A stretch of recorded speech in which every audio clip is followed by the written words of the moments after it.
Serikali ya Iran imetangaza kuwa imekamilisha maandalizi ya mfumo na utaratibu mpya utakaotumika kudhibiti na kusimamia usafiri wa meli na vyombo vya baharini katika mlango bahari wa Hormuz, ambao ni moja ya njia kuu na muhimu zaidi za usafirishaji wa mafuta duniani. Hayo yamebainishwa na mkuu wa kamati ya usalama wa taifa na sera za kigeni katika bunge la Iran, Ibrahim Azizi alieleza kuwa utaratibu huo mpya utahusisha kuweka njia maalum zilizotengwa kwa ajili ya usafiri huo na utazinduliwa rasmi hivi karibuni. Kulingana na maelekezo ya mbunge huyo mwandamizi, utaratibu huu hautakuwa wa kila mtu. Azizi alisisitiza kuwa mpango huo umetengenezwa kwa namna ambayo utatoa upendeleo maalum, kwanza kwa vyombo vyote vya kibiashara vinavyofuata sheria za kimataifa na za nchi hiyo. Pili, mataifa na pande zote zinazoshirikiana vizuri na Iran kidiplomasia na kiuchumi ndizo zitakazofaidika na utaratibu huo. Nikimnukuu, Azizi amesema ni vyombo vya kibiashara na pande zinazoshirikiana na Iran tu ndizo zitakazofaidika na mpango huu, mwisho kunukuu. Mbali na udhibiti wa njia, Iran imepanga kuanza kutoza ada kwa meli zitakazotumia mfumo huo.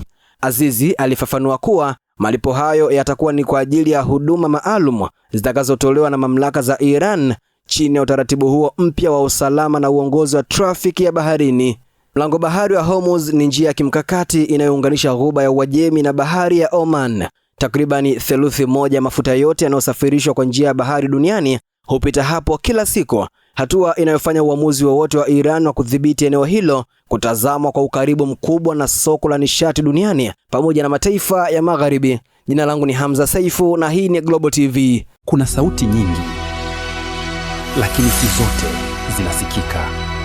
Lakini kuna sehemu moja ambapo kila sauti ina thamani. Hapo ndipo ilipo Global TV, sauti ya wanyonge, mtetezi wa wasio na pa kusemea.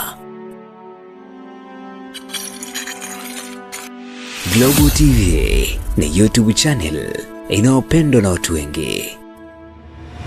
Una biashara? Chagua platform yenye watu halisi. Tangaza kupitia Global TV.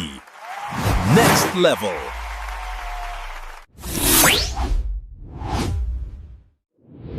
Chukua hatua sasa.